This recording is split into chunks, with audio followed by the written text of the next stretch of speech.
Çin'in uçsuz bucaksız coğrafyasına dağılmış halde tarihinin unutulmuş bir parçası kadim toprağının altında adeta uyandırılmayı bekliyor. Binlerce tonluk taş bloklar, kusursuz yapılmış piramitler, yerin yüzlerce metre altına doğru kazılmış akıl almaz tüneller. Hepsi aynı soruyu fısıldıyor. Bu yapıları hangi teknolojiyle kim yaptı? Tarihçilere göre bunlar yalnızca taş bloklardan ibaret değil. Kaybolmuş bir eski mühendisliğin sessiz görgü tanıkları.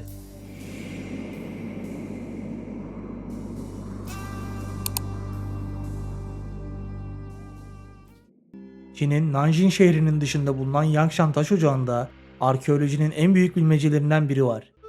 Buranın merkezinde bulunan bu devasa taş blok yaklaşık 16 bin ton ağırlığında ve insan eliyle kesilmiş bilinen en büyük taş parçası olarak kabul ediliyor. Bu bloğun büyüklüğü inanılmaz. Baalbek'te bulunan en büyük megalit 1200 ton. Yangshan'da bulunan bu bloğun büyüklüğü ise Baalbek'teki bloktan tam 13 kat daha ağır. Günümüzde yapılmış olan tüm vinçler ve ağır tonaj kaldıran makinelerle bile 16 bin tonluk bir taşın hareket ettirilmesi imkansız kabul ediliyor. Yangshan'da bulunan bu dev blok aslında bir istisna değil. Bu taş ocağından milyonlarca ton taşın yerinden sökülmüş olduğu anlaşılıyor. Geride devasa, dümdüz kesilmiş duvarlar var. Bu da orada çalışanların gerçekten bu boyuttaki taş blokları çıkarıp taşımak için bir teknolojiye sahip olduklarını düşündürüyor. Fakat buradaki gizem bununla da sınırlı değil. Bu dev taş kesim şekli bakımından da açıklanamayan özellikler barındırıyor. Alt kısımlarında muhtemelen bloğun kaldırılıp taşınması için açıldığı düşünülen kare şeklinde büyük boşluklar bulunuyor. Kesim izlerinin netliği, yüzeylerdeki planlanmış pürüzsüz alanlar ve özenle yapılmış işçilik, alışıldık antik taş işleme tekniklerinin çok ötesinde. Düz, milimetrik çizikler olağanüstü bir taş işleme ustalığına işaret ediyor. Ayrıca blok üzerindeki aşınma ve erozyon, taşın tahmini 8000 yıldan bile daha yaşlı olabileceğini düşündürüyor. Sanki bütün alan bir zamanlar çok daha büyük, karmaşık bir yapının parçasıymış gibi. Çevrede başka büyük yapılara benzeyen taş oluşumları da bulunuyor. Bu yapılardan bazılarında kaya içine oyulmuş mükemmel kare şeklinde oyuklar göze çarpıyor. Bronz aletlerle yapılması imkansız kabul edilen oyuklar. 90 derecelik kusursuz açıları ve bu kadar sert kayadan malzemenin milimi milimine çıkarılmış olması modern araştırmacıları hayrete düşürüyor. Bu yapılardaki en şaşırtıcı özelliklerden biri de dev taş çıkıntıları, Nob adı verilen çıkıntılar. Dünya üzerinde Peru'dan Mısır'a kadar birçok antik megalitik yapıda benzer çıkıntılar bulunuyor. Cusco çevresinde, Giza platosunda ve özellikle Menkuru piramidinde bu çıkıntılar görülebiliyor. Günümüzün tarihçileri bu çıkıntıların taşları kaldırmak için kullanıldığını öne sürse de Yangshan'daki blokların boyutu düşünüldüğünde bu açıklama yetersiz kalıyor. Dahası dünyanın farklı bölgelerinde benzer yapıda bulunan Baalbek'teki Trilton taşları, Türkiye'deki Nemrut taş blokları, Mısır'daki Aswan oblekslerinin en büyüğü. Bu alanlarda görülen kesim izleri bile neredeyse aynı. Modern taş işleme makinelerinin bıraktığı izlerle karşılaştırıldığında bu antik izlerin son derece benzer olduğu görülüyor. Böyle bir durumda ise akla gelen soru şu: acaba antik uygarlıklar modern seviyede olan bir taş işleme teknolojisine mi sahipti? 1992 yılında Çin'in Zhejiang bölgesinde Xiuning köyünde olağanüstü bir keşif yapıldı. Bu bölge basit tarım köylerinden oluşur ve buradaki halk Çu Nehri kıyısında sakin bir yaşam sürerdi. Ancak köyün yakınındaki dağın altında yüzyıllardır gizlenen bir sır vardı. Köylüler nesillerdir dağın üzerinde yer alan, şekil bakımından şaşırtıcı şekilde dikdörtgen olan küçük su birikintilerini kullanıyordu. Bu göletlerin suyu hiç bitmiyordu. Bu yüzden onlara dipsiz göletler denirdi. Yüzyıllardır kimse bu göletlerin dibine ulaşamamıştı. Uzun bambu sopaları bile dibi bulamazdı. Üstelik bu göletlerde çeşitli büyüklüklerde balıklar yaşıyordu. 1992 yazında bir köylü göletten 30 kilo ağırlığında bir balık yakalayınca gizem iyice derinleşti. Bu olay üzerine göletlerden birinin tamamen boşaltılmasına karar verildi. 3 köylü daha ikna edildi ve hep birlikte bir su pompası aldılar. 9 Haziran 1992'de suyun tahliye işlemlerine başladılar. Kesintisiz 5 gün çalıştıktan sonra su seviyesi düşmeye başladı ve göletin içinde taştan yapılmış merdivenler ortaya çıktı. Bu keşif köylüleri şaşkına çevirdi. Daha fazla su pompası getirildi ve iş 17 gün boyunca devam etti. Son sular tamamen çekildiğinde köylüler karşısında devasa insan yapımı bir mağara girişi buldu. Gölet dedikleri şey aslında binlerce yıl önce yapılmış geniş bir yeraltı kompleksinin çatı açıklığıydı. Bu yer günümüzde artık Longyo mağaraları olarak biliniyor. Toplamda ortaya çıkan mağara sayısı 24.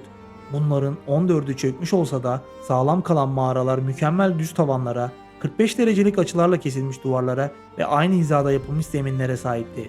Bazı mağaralar sadece 50 santimetrelik bir taş duvarla birbirinden ayrılmıştı. Bu kadar kusursuz simetri ve hassas mühendislik, antik Çin kayıtlarında karşılığı olmayan bir düzen gerektiriyor. Bu mağaralar sert kayadan oyulmuş, mükemmel şekilde düz tabanlı, yüksekliği 10 katlı bir bina kadar, her birinin alanı yaklaşık 1000 metrekare, herhangi birinde iz kalıntısı bile yok. Bu son cümle büyük bir gizem yaratıyor. Mağaraların içinde çalışırken ışığı nasıl sağladılar? Ayrıca duvarlardaki oyma izlerinin hepsinin yönü aynıydı ve aynı açıda, aynı büyüklükteydi. Modern makinelerin bıraktığı izlerle neredeyse birebir benzerlik taşıyordu. Mağaraların oyulması için milyonlarca metreküp kayanın çıkarılması gerekmişti. Bölgede bulunan kum taşının ortalama yoğunluğuna göre bu milyonlarca ton taş demekti. Fakat şaşırtıcı olan şu, bu kadar büyük miktarda taş nereye gitti? Çevrede hiçbir moloz birikintisi yok. Ayrıca mağaraların yapımına dair ne arkeolojik bir kalıntı ne de tarihi bir kayıt var. Longyo'ya 160 kilometre uzaklıkta bulunan Hushan mağaraları 36 büyük mağaradan oluşuyor. Buradaki mühendislik ve kesim izleri Longyo ile neredeyse aynıdır. Milyonlarca ton taş çıkarılmış olmalı ama taşlara dair herhangi bir iz yok. Günümüzde hiçbir tarihi kaynak bu mağaralardan bahsetmiyor. Kimin yaptığı, ne için yaptığı, neden yarım bırakıldığı bilinmiyor. Yüksek bir tepenin üzerinde saklı bir yapı olan Hijin Kalesi, uzun süre kimsenin fark etmediği bir yerdi. 80 yaşındaki bir köylünün rehberliğiyle ortaya çıkarıldı. Kalenin yaklaşık 10 metre yüksekliğindeki dev kapısı, bölgedeki ilkel köylülerin haydutlardan veya eşkıyalardan kaçmak için yaptığı sıradan bir barınağa hiç benzemiyordu. İçindeki mağara yapılarında görülen izler, Longyo ve Hushan ile aynı tür bir taş işleme tekniğine işaret ediyor. 1984'te keşfedilen Guyaju, Çin'in en büyük kaya içerisine yapılmış yerleşim yerlerinden biri. 117 mağara ve 350 oda içeriyor. Buranın toplam alanı 100.000 metrekare. Kaya içerisine yapılmış olan bu yerleşim yeri, Kapadokya'daki yerleşim alanlarına da ilginç bir şekilde benzemekte. Mağaralar granit kayaya oyulmuş, içinde yatak platformları, ocaklar, depolar, merdivenler vardır. Yağmur toplama sistemleri bile var. Hatta birbirine bağlı odalar çok katlı bir apartman andırıyor. Ancak hiçbir tarihi kayıtta Guyaju'dan bahsedilmez. Bu mağaraların yaşı 1000 veya 2000 yıl olarak tahmin edilse de birçok araştırmacı daha eski olduğuna inanıyor. 1986'da Guang'daki bir kazıda tamamen kayıp bir uygarlığa ait olduğu düşünülen iki ritüel çukuru bulundu. İçinde yüzlerce bronz maske, altın eser, ceyit taşından yapılmış objeler ve heykeller vardı.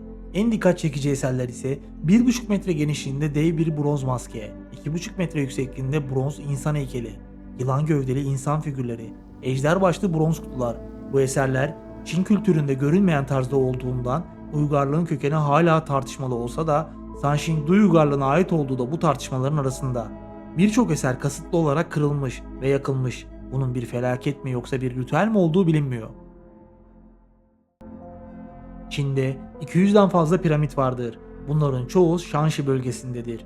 Devlet bu piramitlerin kazılmasını veya ziyaret edilmesini yasaklamıştır. Buraya turistik ziyaretler kısıtlı olduğundan elimizde de bölgeye ait görüntüler oldukça sınırlı sayıda. Piramitler kuzey, kuzeydoğu veya güney, güneybatı gibi kardinal yönlere tam hizalıdır. Orion ve ikizler takım yıldızlarıyla astronomik bağlantılar taşır. Dünya ekseninin devinimi nedeniyle on binlerce yıl önce hizalanmış olabilir. Dünyadaki 3 büyük piramit kompleksi olan Gize, Teotihuacan ve Xi'an aynı hizada ve aynı yerleşim düzenini paylaşıyor. Bu durum tesadüf mü yoksa ortak bir mimari gelenek mi? Shanxi'deki büyük beyaz piramidin Gize piramidinin 2 katı yüksekliğinde olduğu iddia ediliyor. Yangshan'dan çıkarılan dev taşların bu piramitlerde kullanılmış olabileceği öne sürülüyor. 1974'te keşfedilen Terrakotta ordusu 8000'den fazla pişmiş toprak asker, at ve arabadan oluşuyor. Hepsi farklı yüz ifadelerine sahip. Ordunun yanında Qin Shi Huang mezar piramidi bulunuyor. Bu piramit hala kazılamamıştır. İçinde civa gölleri olduğu antik kaynaklarda yazılıyor. Çatıdaki yıldızlı gökyüzü tasvirleri ve toprak üzerindeki minyatür Çin coğrafyası mezarın kozmik bir model olarak tasarlandığını gösteriyor. 1996'da Baigong Dağı'nda kayalara gömülü 10 ila 50 cm çaplarında metalik görünümlü borular bulundu. Yapılan kimyasal analizlerde demir oksit, silisyum dioksit, kalsiyum oksit, %8'lik bir kısım ise tanımlanamayan farklı bir materyalden oluşuyor.